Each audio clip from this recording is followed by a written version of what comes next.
And to answer this question, we'll hear from three of our community's foremost leaders on urban forests.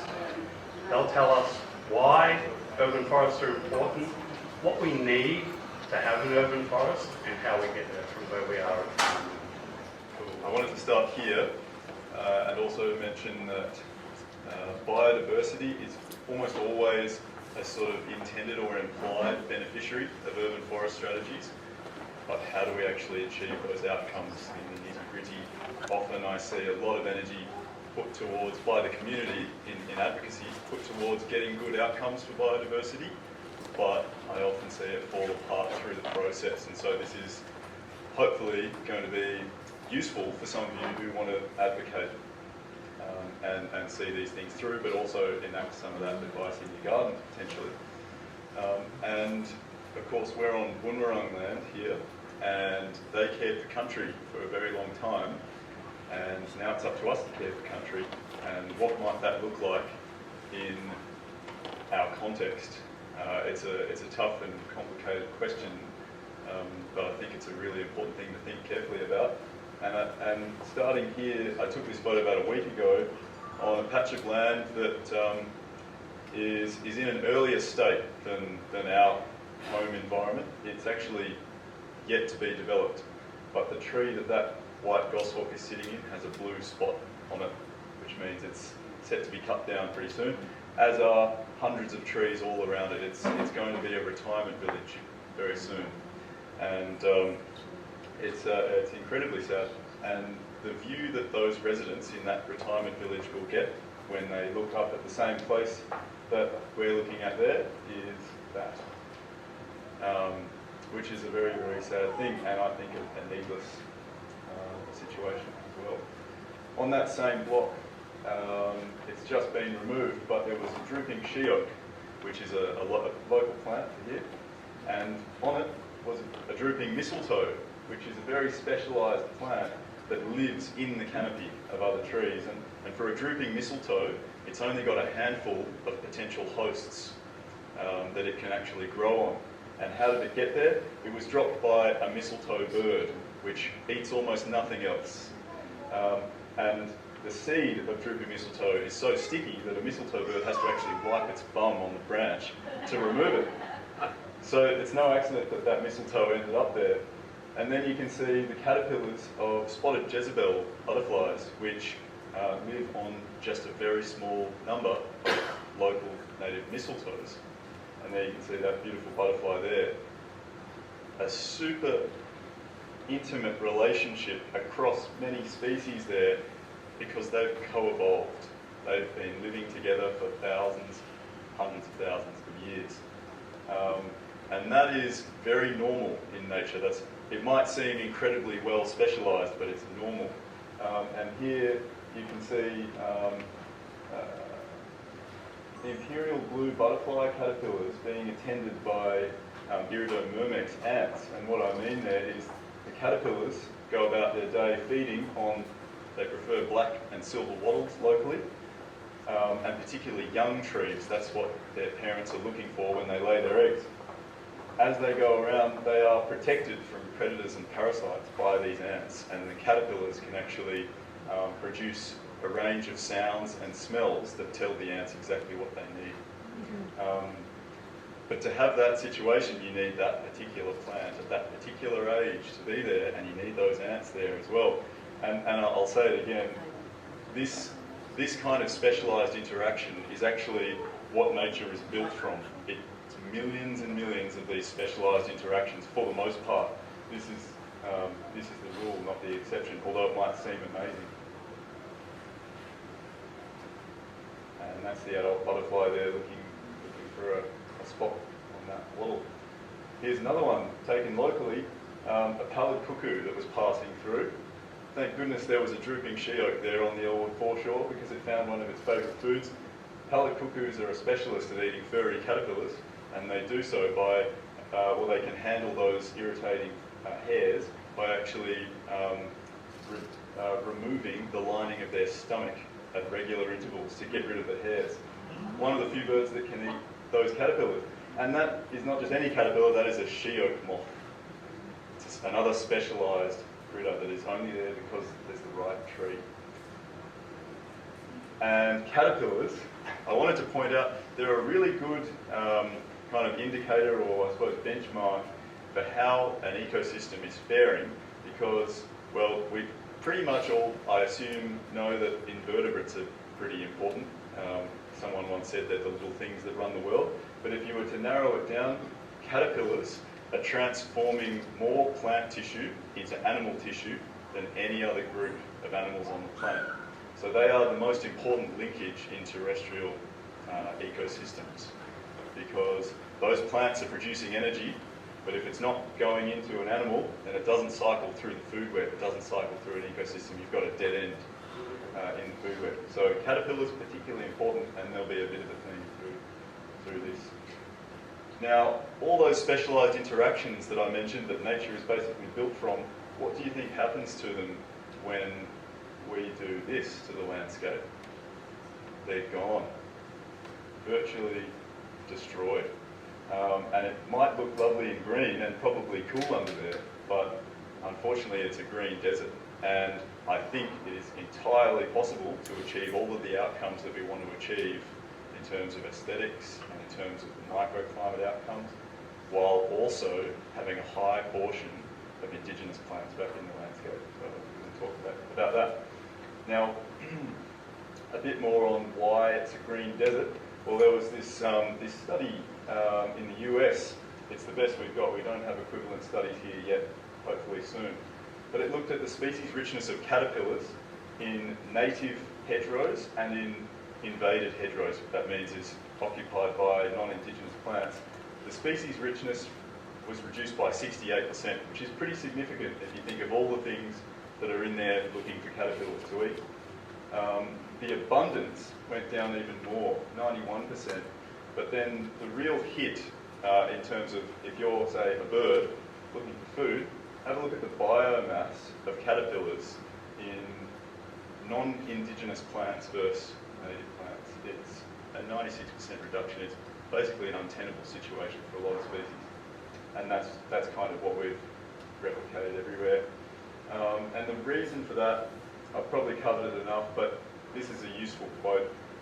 90% of the insects that eat plants, and actually most of the world's insects are plant eaters, can only develop and reproduce on plants with which they share an evolutionary history. So if we're not planting those plants, then we're not fostering much insect life, and if we're not doing that, then it's a bit of a stuffed ecosystem. And the situation locally really reflects the situation globally, unfortunately. So across 16 studies, insects have declined by 45% since 1970. And it's because of things like that. Here's a few headlines which should spark us into action. And I'm hoping tonight is a chance for action.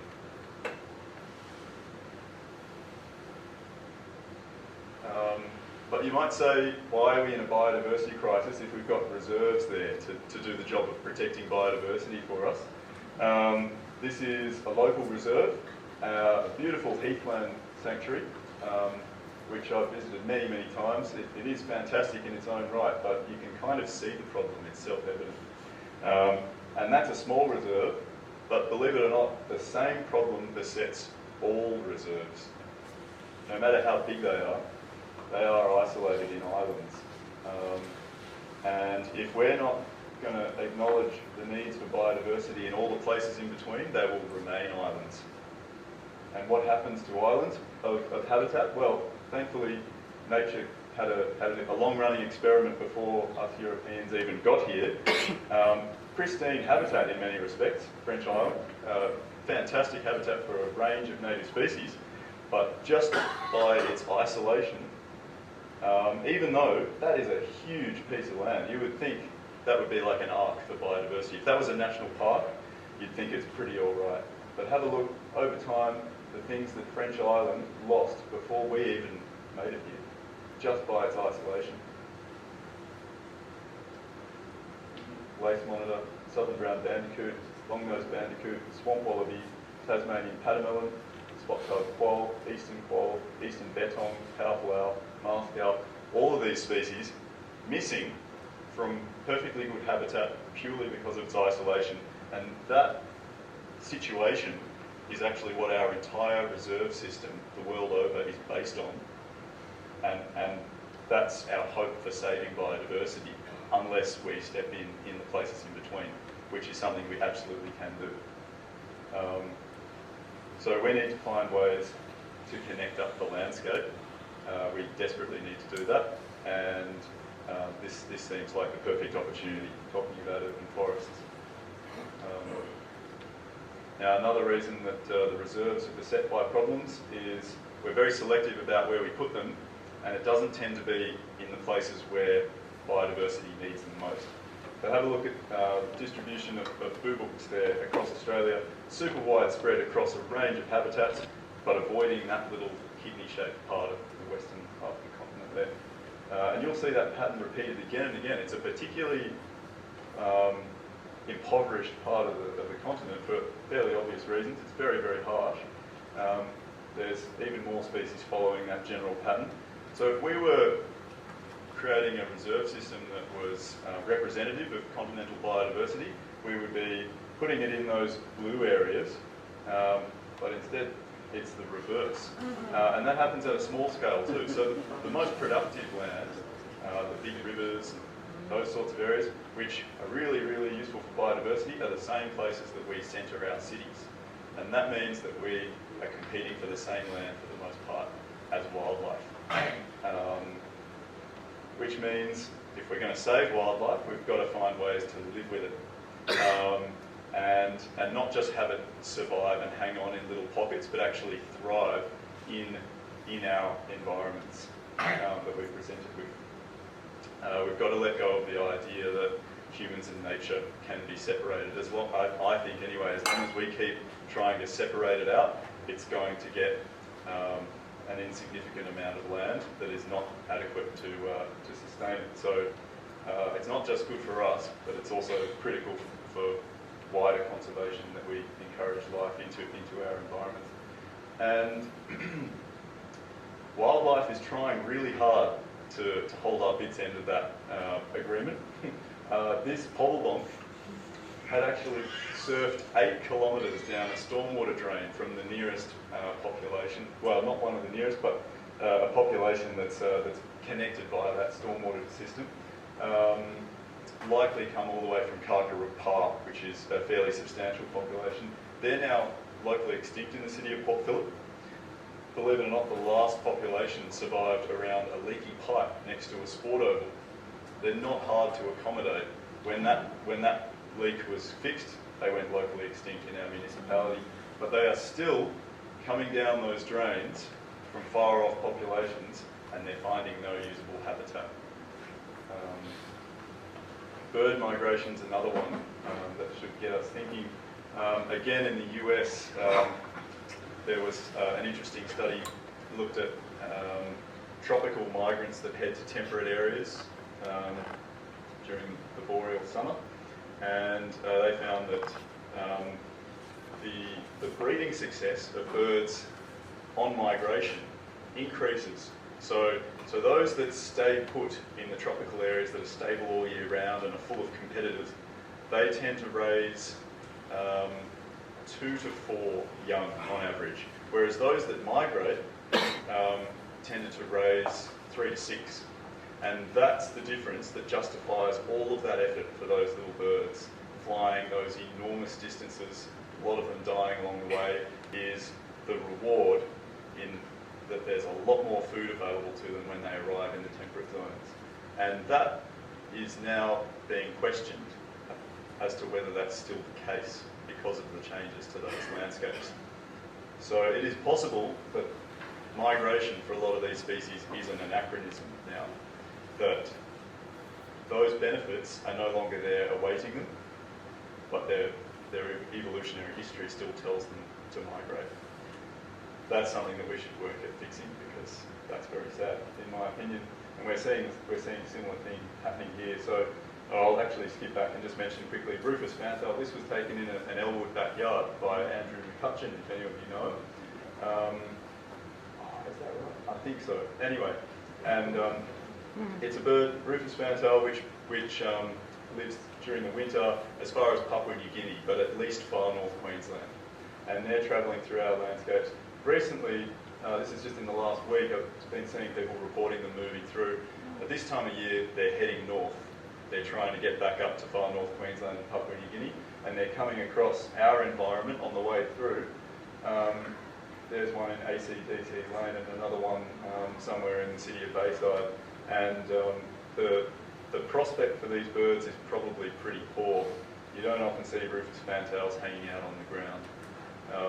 When birds stop on migration, they're stopping to refuel. They're not stopping to rest.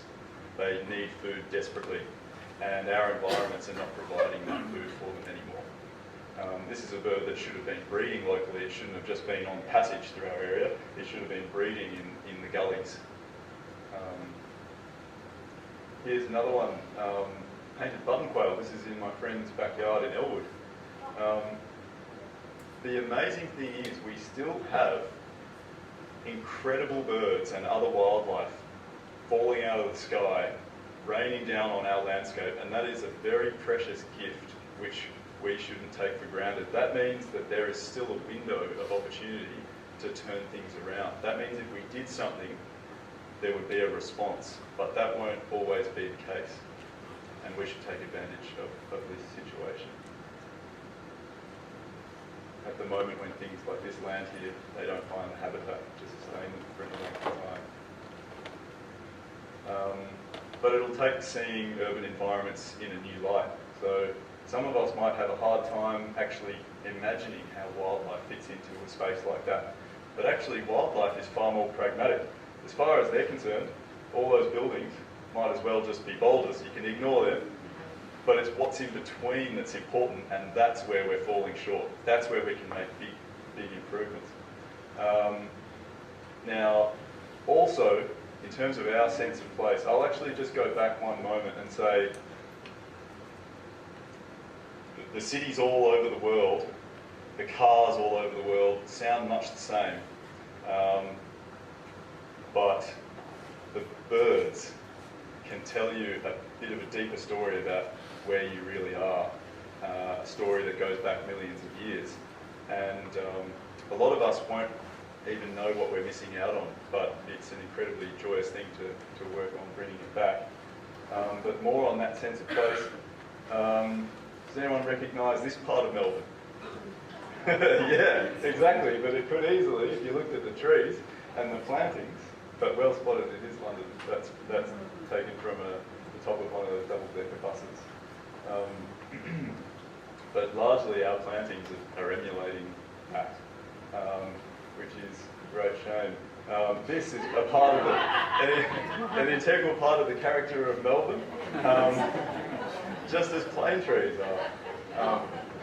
But do we want to be repeating that over and over again everywhere? I don't know. It's up to you. Speaking of sense of place,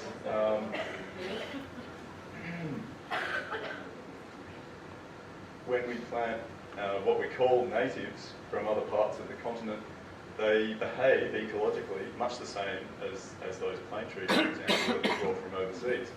There might be some very simple interactions, say some birds or other things might feed on the nectar. That's, as far as the contribution by a plant goes, that is really surface level. Remember, it's the insects feeding on the leaves that are transforming those tissues into proteins that can be used by other species. And when we plant that in gardens in Melbourne and call it native, I wonder what a Bunurong person would think if you had to cross 16 different nations in order to see that plant. Would they have called it native? No, I don't think so. And it's the same as if you had a garden in Germany and you wanted to plant all natives and you chose plants that came from Syria. It's the same distance. So we've got to watch out for that mistake there. And there's another way to measure things too. Obviously, Origin can be a bit arbitrary if we're trying to rebuild ecosystems. What about the functionality of those plants? Well, it turns out that there's about a 65% reduction in caterpillar abundance on non-native plants even when they belong to the same genus as some of our local native plants. There's still a huge reduction in how much those plants are keyed into the local food web. So when we plant, and this is not directed at you, Jen, but it's been done for years and years, and often by people with really good intentions. We plant non-native natives, and there's a few things that go wrong there. Not only are they not performing the roles they should, but oftentimes we choose those species which have a disproportionate production of nectar or other sugary exudates, because again it's that surface level thinking about habitat value, and what you get as an outcome more often than not is an overpopulation of those birds which are most aggressive and actually reduce the bird community diversity even further. And that's certainly been done in a lot of places, so we've got to watch out for that one. And once we factor all this in, it will impact our plant choices, I hope. And we might start to see other plants considered, at least considered. This is my neighbour who had a black wattle just self-seed in his front yard, and their seeds can last in the soil for 60 years. And thankfully he didn't weed it out when it was a little seedling. It's now this spectacular specimen.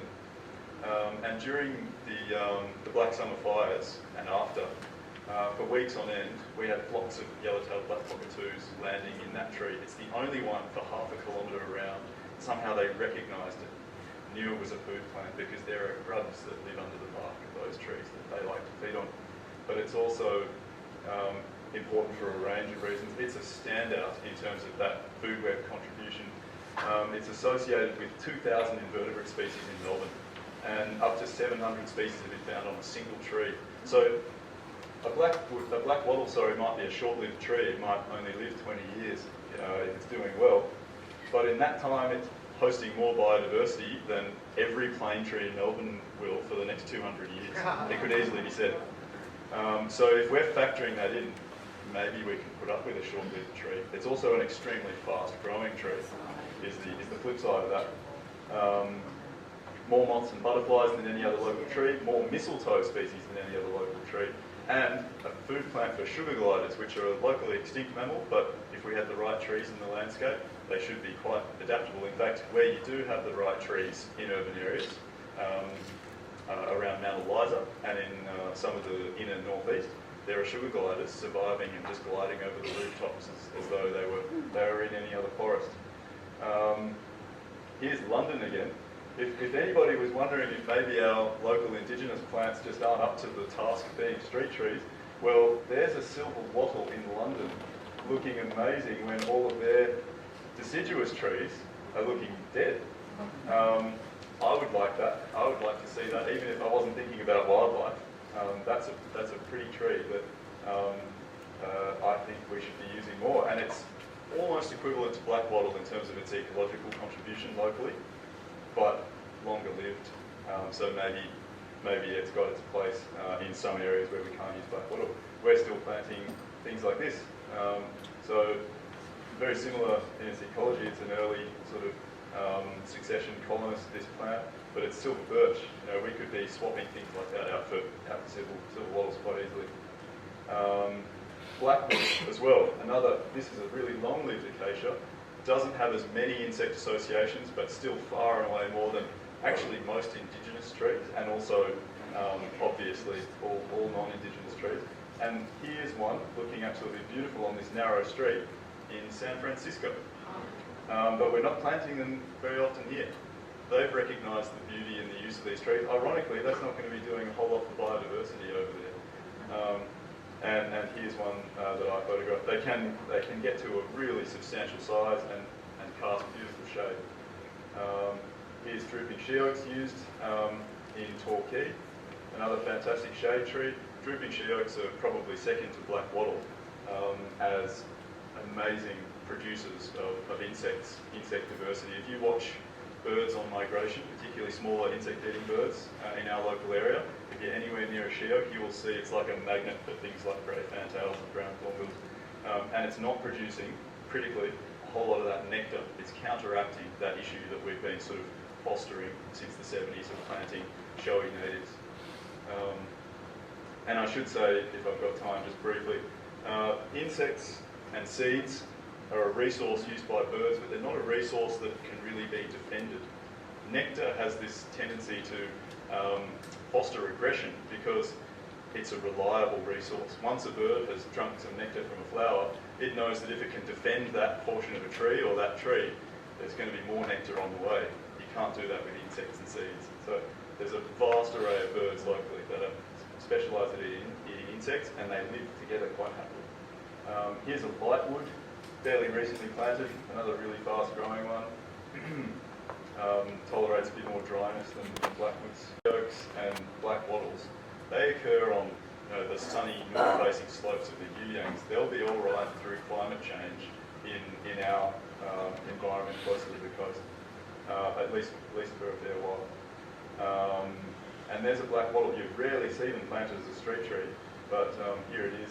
Unfortunately, it's another one under power lines, but it seems to be doing reasonably well. The brush box is sort of a bit more hampered by the pruning, it seems, in fact, than the black wattle, and that's less than 10 years old, that tree. Already forming a really interesting contribution. So we should see plants like that, those really important ecological players. If we were building a house, they're like the 2x4 in that ecological house, and the word ecology comes from the study of the home anyway. But they are the foundations that hold everything up. They're load-bearing. So these sort of plants. And the reason that they're so well used, the most important reason, is that they were really significant components of the original landscape in southeast Melbourne. These sort of dominated the landscape, and that's why they've got the most associations, for the most part. But now they're very rare to see. We've been building our ecological home out of wallpaper so far, so it's no surprise that it's in a bit of disarray. And these are some of the typical things. You'll notice I've got the non-native natives alongside all of those things that we generally don't consider native. Now into a little bit more of the nitty-gritty. Here's two indigenous plant species used side by side in a way that might actually detract from the value of them. And I'll explain why. So this sheoak, as I said, fantastic producer of all of these specialised insects. Look at how they resemble the cladodes on the sheoak. You can assume from that they probably eat nothing else. And then you've got the flatbug nymphs or psyllid nymphs that then become food for the lacewing larva, that then becomes food for hungry hornbill, and the sheoak moth that we saw earlier as well. But my point here is, remember I mentioned that issue of overproduction of nectar in our local food webs? Well, these Banksias are going to bring in little wattle birds, probably, that are going to prevent any of these being of any use, things like brown hornbills and that sort of thing. So really the big shift that we've got to try and work on creating in our local food webs is to create more of that, the insect production, and pare back a little bit on the sugary exudates, because the lack of insects and the abundance of nectar are together creating an issue that you can see here. I wonder how I'll play this actually. Is there a way? I'll probably just press that. Here's a bit of vision from the Yellowkit Willam Nature Reserve. That's a pardalote there it's a dead one that I've taped up in a tree to show the response of noisy miners to just a small bird just sitting on a branch. So this is now the situation that is quite dramatic. So that speaker's there playing the calls of pardalotes. Pretty much shows that it's impossible for a lot of small birds to live in our parks now. And it's no surprise that you go around parks and it's impossible to see a bird smaller than a noisy miner for the most part. And I'll explain a little bit as to why, if I can. Okay. So this is a really simple set of graphs. The orange is the proportion of the bird community that's under 60 grams, which is the average weight of a minor. So we're seeing across many different situations, there's your classic eucalypt-dominated open grass park that noisy miners just love. Similar situation at the Yellowkit Willam Nature Reserve. George Street Reserve is a remnant heathland where there never would have been noisy miners before. It's actually the worst performer of all. There were no other bird species other than noisy miner there in two 20-minute long surveys. Doesn't mean there's never any other birds there, but it's a pretty strong indication that it's faring very poorly. Very slight outlier here. Albert Park, St Kilda Botanic Gardens. This is a pretty dire state. I'll show you what parks, urban parks, similar to this, but without noisy miners look like. This is looking much better. This is in Royal Park, again Royal Park, which for the most part is noisy miner dominated, but not this little corner. This is a foreshore reserve in Brighton, a totally exotic dominated, so introduced plant dominated garden there in the Ripponlea estate, jawbone flora and fauna reserve, and a pretty average backyard in the local area. All of them performing much better than most of our big open parks, which is really interesting. And then if we look at more intact habitats, that's what they should be. So it should be dominated by those small bush birds. Here you've got a dry woodland or forest, greens bush a little bit on the damper side, temperate rainforest, open grassy woodland, almost treeless western treatment plant. So it's not just a tree canopy story, and heathland as well, which this heathland is more or less treeless too. So across a range of habitats, it almost doesn't matter what type, they should be dominated by those small birds, and our local environments are the other way around. If I just remind you there what they look like. And this is a brown thornbill in my garden. My garden has more small birds in it, usually, than the entire Yellowkit Willam Nature Reserve, 13 hectares of nature reserve. Which means we have a huge opportunity and a responsibility. The choice of what we plant in our streets and gardens is what's going to make the difference for these things more than anywhere. You can create all the habitat you like in a noisy miner-dominated parkland. It's not going to make a big difference. But the fact that our streets and gardens don't have a huge issue with noisy miners compared to the parks means that if you plant something like Coria reflexa for an eastern spinebill, like I have in my garden in a pot, they will find it and use it. That's exactly what's happened at my place. I go to some parks where there's hundreds of Corias and not a single spinebill because they just can't use them. I have a river red gum out the back of my place which has a resident pair of spotted pardalets and they nest every year. There are hundreds of red gums between Elstonwick Park South and the Yellowkit Willam Nature Reserve. No nesting pardalets there. So this is a pretty critical thing to get right in our design. And one thing we've really got going for us, I reckon, in this pursuit is that nature is very good and very keen to restore itself if we give it half a chance. Almost done? Yeah. That's good. I am almost finished. This is Elster Creek, the paved section, just upstream of the reserve, and that's what it used to look like until some residents got out and planted some black wattles. That is what it looks like now. They've planted that side, and this has just recently been done. Just people, deciding that it would be a good idea. Now, since then, this is only about 5 or 6 years old. We've had Clara satin moths move in. We've had granny moths. Look at that juicy caterpillar. That is amazingly valuable bird food. Double-fringed emeralds, beautiful moths. And of course, after all that moves in, you get predators of those critters. And here's just a little sample of some of the things you can see on a night there in those leaves, which then attracts things like this. Those black wattles are actually crawling with marble geckos. We're talking about a thin strip, 1 tree wide, along a concrete drain, by the way. This is the difference that the right plant choice can actually make. Brown thornbills moved in about 2 years after the plantings, and they're now always there. Grey fantails now stop off there on migration every autumn and every spring, and actually it's the place locally where they stay the longest outside of Ripponlea Estate. It's the place where you can actually get grey fantails outside of just migration season too. Well, there you go, a little bit. That's what it sounds like over there now. That's a call that should be familiar to all of us, but the baseline has shifted and none of us have really grown up with it. We've grown up in the city, but it's something that we could bring back.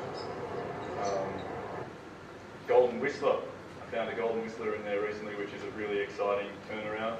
Now, that would be a surprise to you, but during lockdown, some kids pushed in some boulders, and suddenly there was habitat for common galaxias in that creek. It's that easy, which has attracted white-faced herons to a blank concrete creek. Just shows how doable all of this really is. If we were to do it on a bigger scale, we could have flocks of resident yellow-tailed black cockatoos, we could have sugar gliders, we could have all these incredible things back in our landscape again, and I think we should strive for that. Yeah.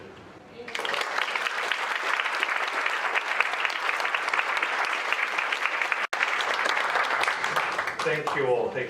Thanks for our speakers. That was a wild ride. I feel like we've come all the way up, all the way down. So we heard from Greg about why we want our urban forests. We heard from Jen about what we need to do to get them. And we heard from Gio about what plants we want there and what we could have back in our future. So we're going to have a Q&A now. A lot of information for developers for improvements as well, and some tools like the Green Factor tool that was developed by City of Melbourne as well to help greening of private developments as they occur.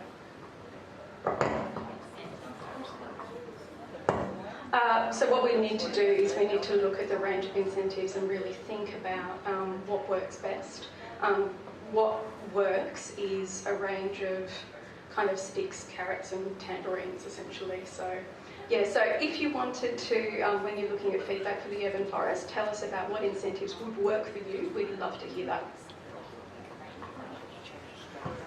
Anyone else here with any thoughts on Greg? Thoughts on incentives or? No, not really. I think the way I look at it is if you can get some assistance in managing your trees through the tax system, and they do that in other parts of the world, so that we expect people on private land to sort of maintain their own trees, but we get a community benefit. So my view is that you need to take a bigger picture view and look beyond local government borders to state and national mechanisms to provide what I would consider equity in terms of the cost of having trees on your property.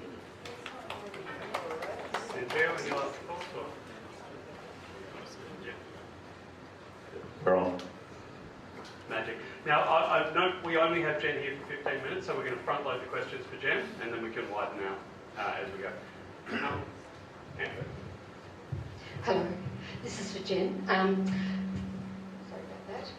Why doesn't council support residents and owners revegetate nature strips using a program such as the one that is established in Perth, City of Vincent, where the council comes in, prepares the land, provides Geo Fitzpatrick's smorgasbord of species, and then actually helps maintain that.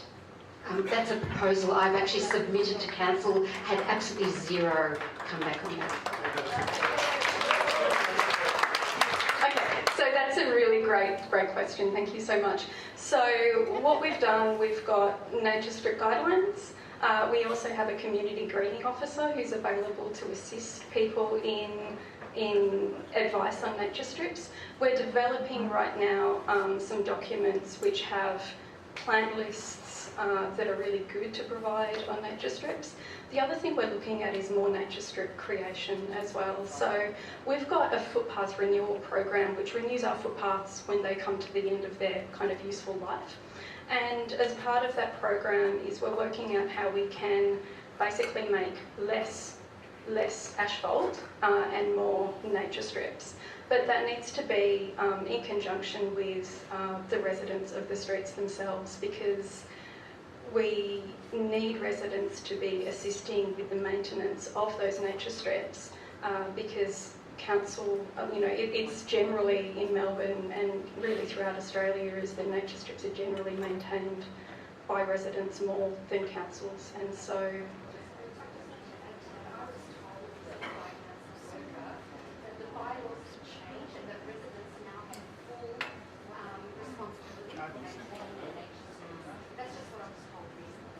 okay, thanks for that.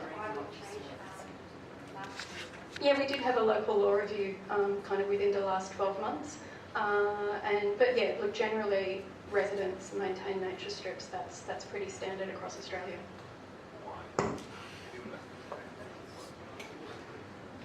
Anyone else want to tackle this as well, or should we move on? No? Next question. Jen, I think I met you last week at Bothwell Street, part of the Eco Centre. It might have been Megan, not me. Megan, that's right. And I think she told me that it was about several $1,000s to keep a tree planted and growing. And I was just wondering whether the council budget for the canopy development of Port Phillip and reaching the optimal target, whether that budget is increasing, decreasing. We're one of the wealthiest councils in the country, and I just wonder how much the council's putting into all of this. Do you know? Yeah, so there are several different buckets which we use for tree planting and vegetation planting and for maintenance. So we've got budgets which is for infill trees. So say if we take a tree out because it's reached the end of its useful life expectancy, we replace it. We do lots of infill planting. We've also got a budget called the Greening Port Phillip budget. It's a line item in our budget that comes out every year, and that's been a standard line item. And that's a budget that we can use for lots of the really tricky plantings as well as biodiversity projects and things like that.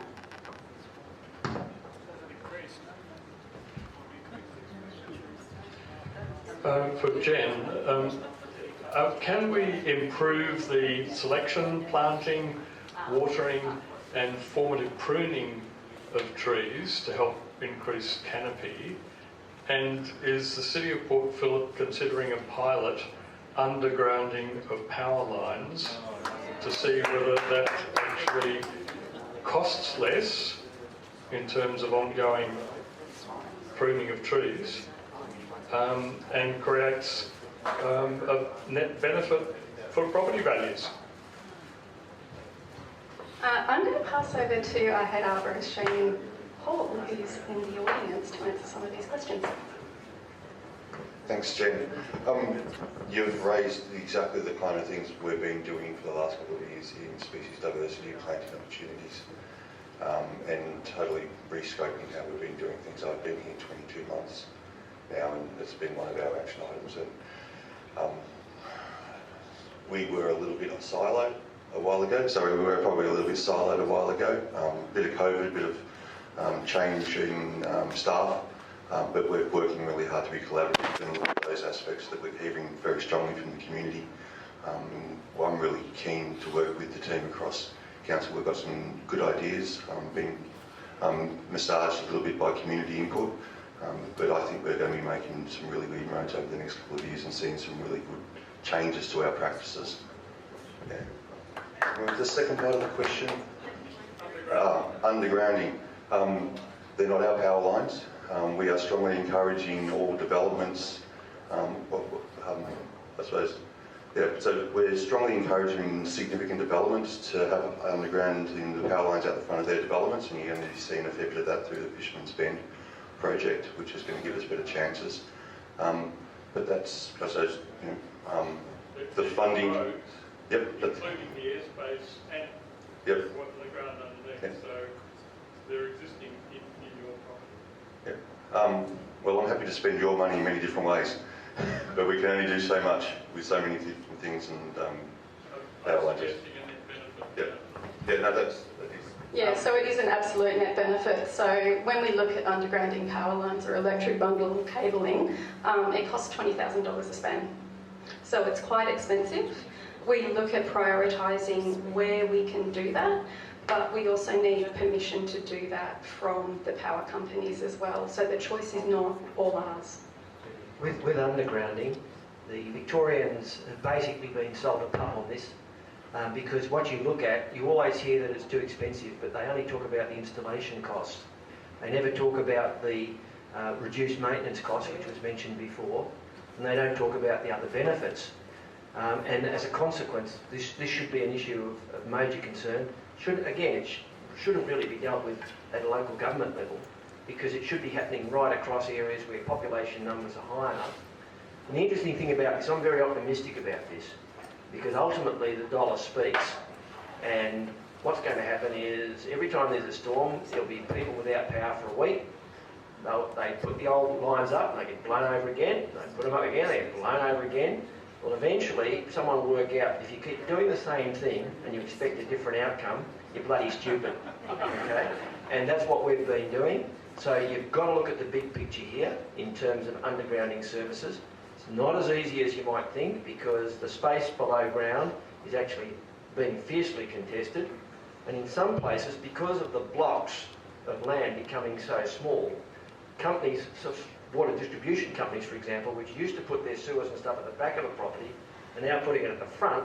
So the nature strips on some of these new estates, the land below the street tree is even more hotly contested. And this has happened basically by stealth. So you're going to see fewer street trees in many parts of Melbourne because of this. But the point about undergrounding, the economics of this will win the day. We will underground because in other parts of the world they do it because it's bloody cost effective. I'll also add to that in Sydney there has been enough push from the state and local governments to force some of those costs for area of underlink cabling and undergrounding back to the power companies as well. That's not something that we're seeing here in Victoria right now. It needs to be shared costs. And so just following up on the first part of the question there, what about formative pruning, and what about the preparation for the ground, and that kind of early maintenance of the trees? It's critical. We're really focusing on that. Everything I've learned on that has come from Greg's work. So. All right, next question. Hi, question for Jen. Just picking up on your point before about you were talking about canopy and it being ineffective in certain areas because of power lines and so forth. The precedent is established in the city of Port Phillip for planting in the middle of the road. I'm thinking of places like Elwood Shopping Centre, at the western end of Alma Road and so forth. Why don't we do that more often? So we can do it more often. What we want to think about though when we introduce planting or additional planting into streets is where is that canopy going to fall? So depending on the aspect of the street and how the sun moves, it might be that medium planting is more effective for shading that street and those footpaths, or it might be that on the nature strips it's better. Definitely we can look at road diets and looking at transferring that grey to green as much as possible, and we're definitely considering that. Sure, but shade isn't the only factor, of course. Gio spent 20 minutes talking about all the other reasons why you'd be having trees. Yeah, absolutely. Shade. Yeah. So there's plenty of reasons to do it. I just think that that's a golden opportunity going begging. I agree with That's you. the spare real estate, and that's where the canopy is open above it. Yeah. In Europe, they've planted in the middle of roads, literally they're cut out and they've stuck a tree in the middle of the road. You wouldn't get away with it here because, in the most part, Vic Roads and others would jump on you from a great height. But Vic Roads and others know that this actually works, and interestingly enough, it changes human behaviour. So it slows traffic more effectively than speed humps and signs and fines.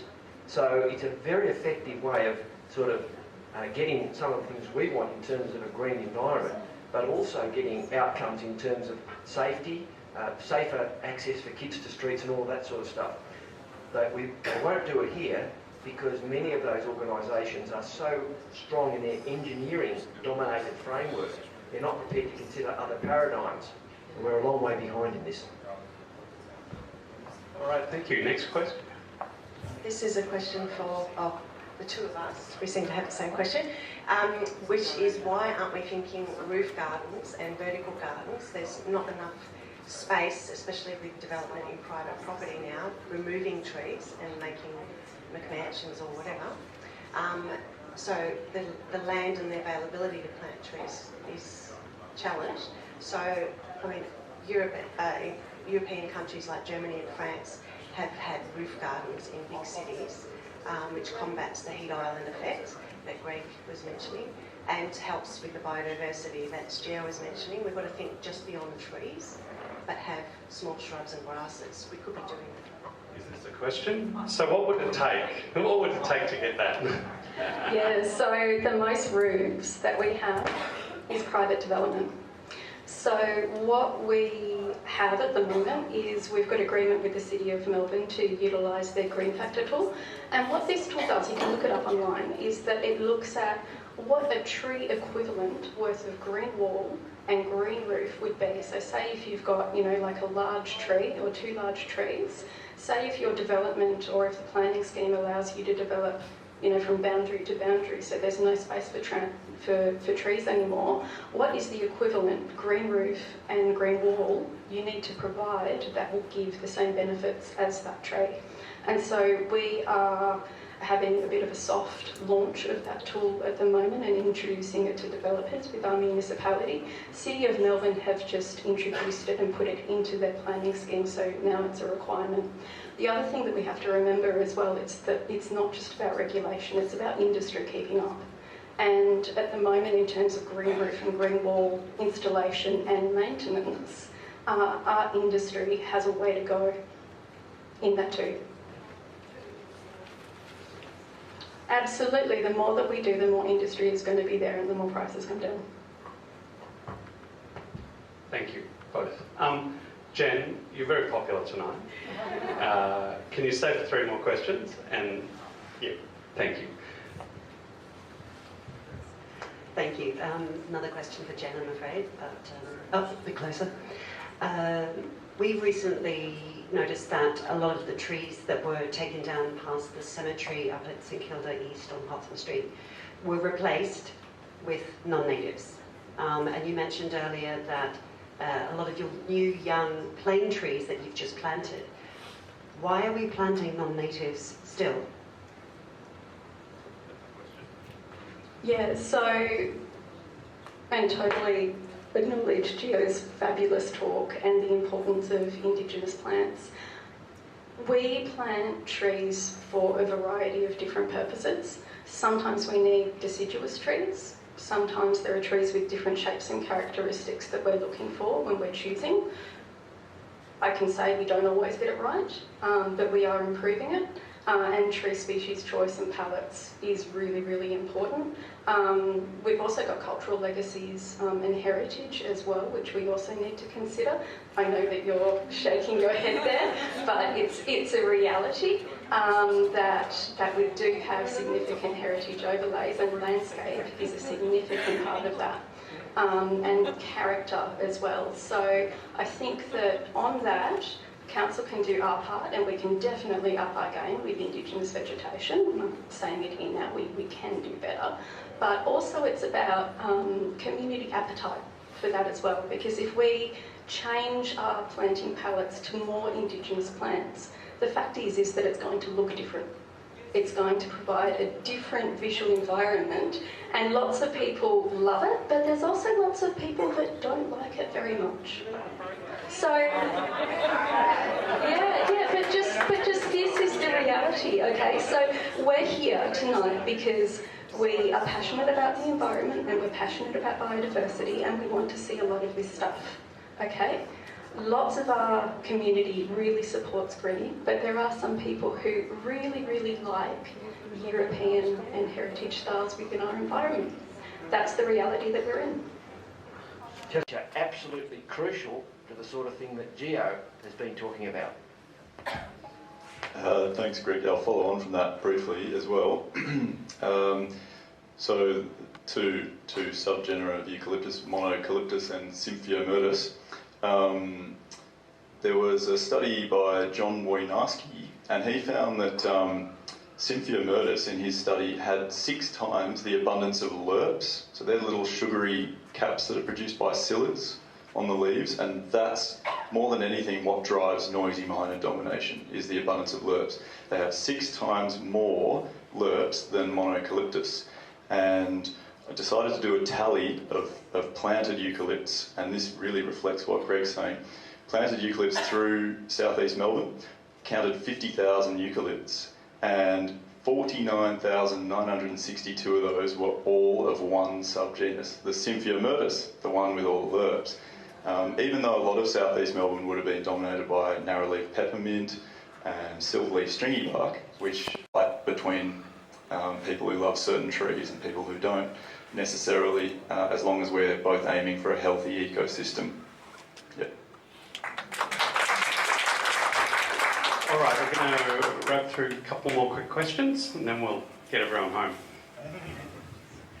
Jen, I just wanted to know what capacity has the council got, or is it doing anything to try to influence or require developers to put more trees on their land as they're developing it, and not trees and plants or green walls or roof gardens, but in particular trees? Yeah, so there are some standard requirements within our planning scheme for tree planting. We were part of a planning scheme amendment, it might have been 2 years ago, that was put together as a group of councils through CASB to get better environmental sustainability, including green space. So there's that. You can read those in the planning scheme. It varies depending on lot size and everything, so I can't generalise on that. But also there's the green factor tool, which I mentioned earlier. What we are looking at with the draft of the open forest strategy is looking how we can really hone in on what vegetation we need where on private land, and start to make some really bespoke planning scheme amendments to be able to do that. So they're draft actions in our urban forest strategy.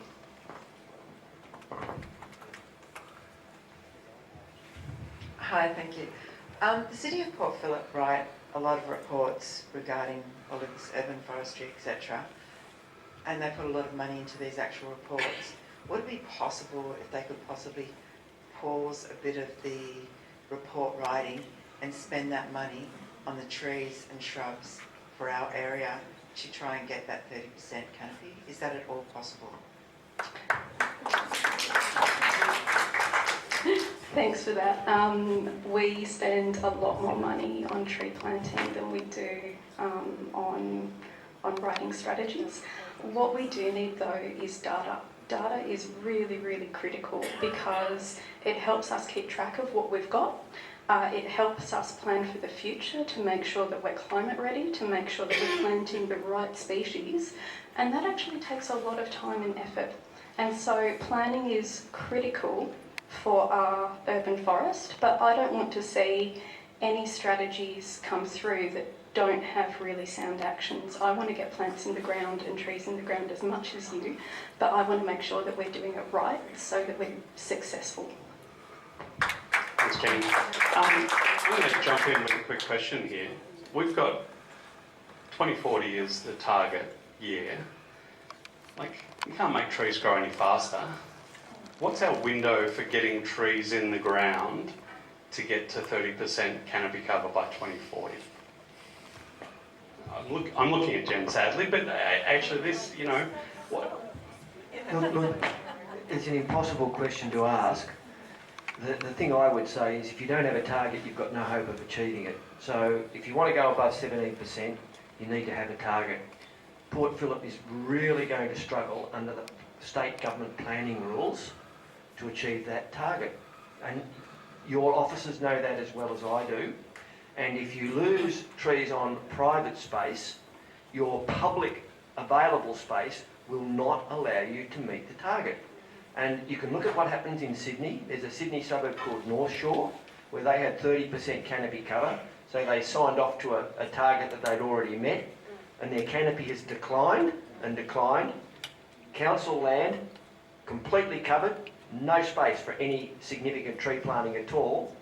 Public and private land being redeveloped at a high rate because it's so close to the harbour, and their canopy cover is declining. Your council can jump up and down as much as you like.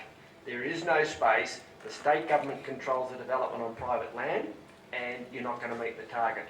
So my advice to you is accept the target in good faith and go for it as best you can in the hope that you'll get to 22% or 25%, because every time you go up, the benefits you reach are going to be really significant. So if you went from 17 to say 23%, that would be 1/3 more or less increase, and the benefits you will get will be enormous.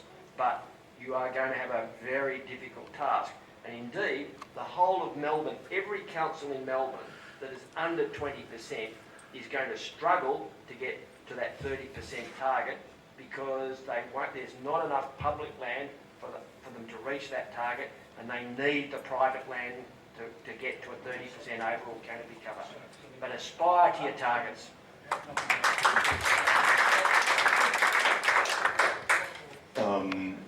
Yeah, a couple of things.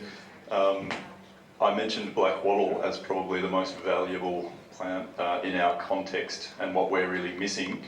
And it's also one of the fastest growing. So firewood cutters say that you can get a ton of firewood in 3 years when you plant a black wattle. And this is for the people who might be considering using them in their properties. You can buy one for $2 at a local Indigenous nursery and have a decent sized canopy tree within a handful of years. There's not many trees that you can get that benefit, let alone on top of it all of the biodiversity benefits too. So we could be thinking about using fast growing trees to fill gaps in canopy quickly. And also on the 30% target, and also on that target that I just introduced, just an idea, the 70% target for Indigenous tree species, we could reach that 30% cover planting only Indigenous trees from now on, and we still wouldn't get to the 70% Indigenous target. So there's a hell of a lot of room for improvement there. I would hazard a guess that we're probably at about 2% or less Indigenous tree cover. So that's discounting all of those non-native natives that I mentioned. So a long way to go in that regard. If you look at black wattle too, just as a matter of interest, I've been studying it for a long time. It grows very quickly. Depending how you look at it, you get 20 years out of it, sometimes only 15, but you'll get 20 if you look after it. It's an excellent tree because it's a nitrogen fixer, so it does wonders for the soil. And when they fall apart, the mulch is to die for. It's really fantastic mulch. And then when you look at the soil and what's living in the soil, Gio's mentioned all of the stuff that was in the canopy, but he also knows the diversity below the ground is enormous. So it's a pretty good choice, but you've got to think about how you use it, because it can grow quite large and it may not live that long. And so you've got to think about the cost of removal, where you put it. And it's also an excellent nurse tree. So what I mean by that, if you want to grow some of our other natives that are a bit harder to establish, stick them in amongst some of the black wattle and do it smartly so that they're still getting good light, and they're a really good combination. Jen, did you want to tackle the window? So I think there's a saying which is the best tree that we can plant is the one that we planted yesterday.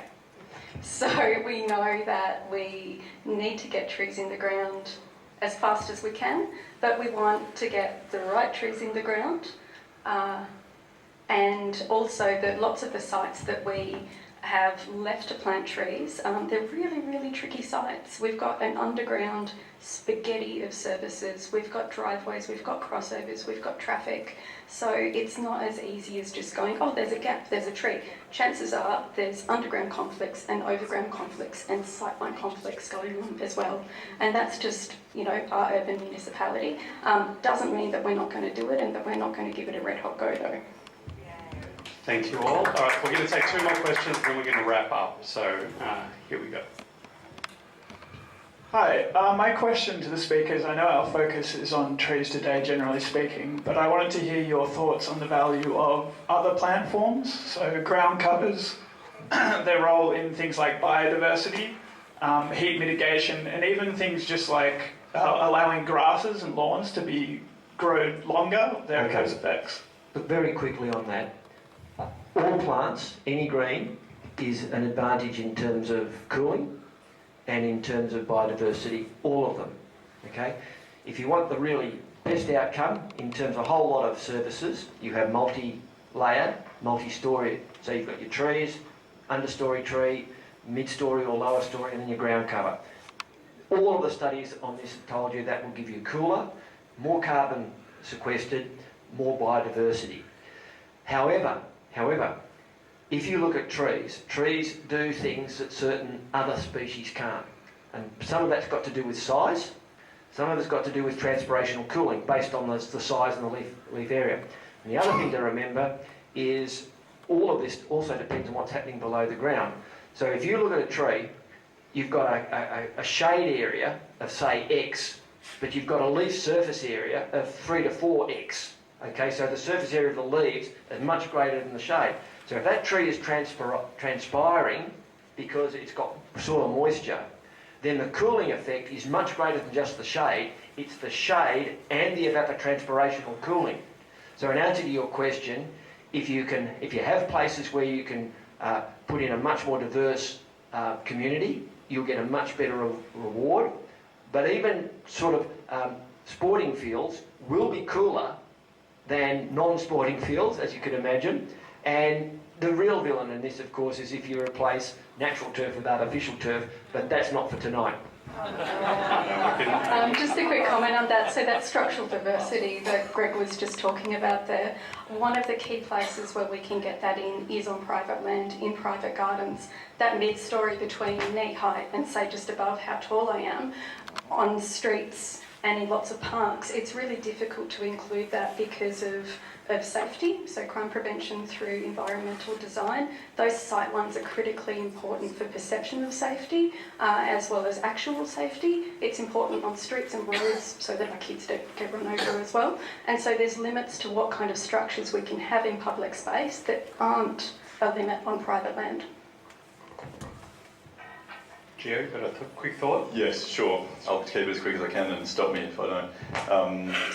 I would mention, just in regards to what Jen said, Jawbone Reserve is an amazing example of a classic open parkland that's 90% lawn, good sightlines, but a small bird haven.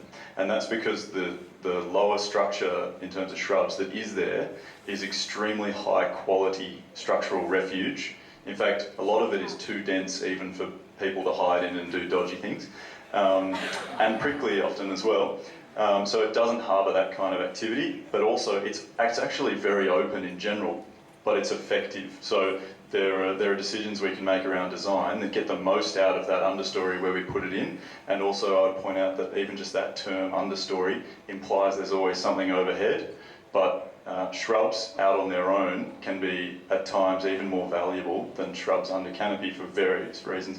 They don't grow leggy when they're all competing for light and that sort of thing. They attain a more dense, low ground-hugging structure, which is great for birds. But yeah, obviously where space is limited in terms of actual footprint in the ground, trees are about the best thing you can do when you've got a little hole in a whole lot of impervious concrete. Yeah. All right, thank you. Last question. Thank you. So in context of looking at Melbourne as a whole and also in context of having separate green pockets and the problems with those not linking up, I guess a question to Jan again. I'd be interested to know what sort of communication and importantly competition is happening between the different councils of Melbourne all coming together so collectively we can strive for best practice in urban reforestation. So we do talk to our neighbours, particularly Bayside and Glen Ira, where we're talking more and more and more. and we're trying to collaborate as much as we can. So things like, for example, we know we need to really have a look at our key habitat corridors. We need to link them up with our neighbours as well. So we're looking at mapping those going forward as one of our really urgent actions, and we'll be in touch with all of our neighbours to do that in particular. All right, thank you all very much for the questions. Now, before you all get ready to leave, we're just going to let the council folks head out, because we have a resolution that we want to put to you as the audience here tonight. So I just want to thank Jen first. Let's give Jen a thank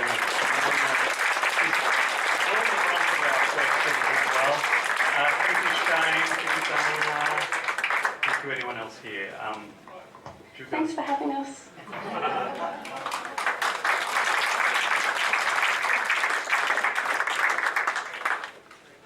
Now, again, we've heard so much from each of our speakers here. The urban forest strategy is going out for consultation again in a few months, so this is our chance as a community to give our feedback on the urban forest strategy. And what we've heard tonight is that we want more money spent on putting trees in the ground, and we want the right trees in the ground in the right places and planted as soon as possible. As they move out, though, we have a resolution which we pecan, we have population density as well, urban heat island impacts, and access to public open space. Again, we have vast disparities across the city of Port Phillip in access to public open space in different areas. And that greening is, you know, a quasi open space for people. If they can go out and walk in the shade, it's not quite as good as, but almost as good as a park. And finally, as we've heard, it's important to tackle the private land challenges we have. So the last part of our resolution here is increase protection for trees on private property and require new developments to have open space setbacks, deep soil zones and canopy trees. So, after what you've heard, we would... Justin, could I move an amendment in the light of the comments that were made by Geo? Yeah. Can I just suggest that we add in there that we seek to meet the targets being suggested for biodiversity? Yep, a biodiversity of the tree species? Yes. Yeah, okay. So we'll amend this with that in mind. Any other feedback or thoughts before we put this to a vote? So we will vote on this. We'll raise our hands to get your endorsement of this to take. Any other thoughts before we do that? Okay. Can I see a show of hands for everyone who supports this? Was that a feedback down the back? We can hear the feedback. We've got... If it's not too late, Yeah. if they just put in maybe plane trees or something unsuitable, is it worthwhile and cost effective to remove them and put some indigenous replacement in? I think, well, there's a can of worms there about removing existing canopy, which will be detrimental to our where we're at the moment. But so, if they've only just been planted, which is well, what she said. Yeah. I think that's probably on the implementation side. I'm happy to take that as feedback and feed that back to them in our engagement. I saw a show of hands there. It looked like overwhelming support. Everyone pop up your hands. Thank you all for your... I'm seeing strong support. Well, overwhelming support. Thank you all very much. We will put this to council. Thanks for your time tonight. Last off, obviously, thank you. Can I get one more clap for Greg and for Gio, who are still here?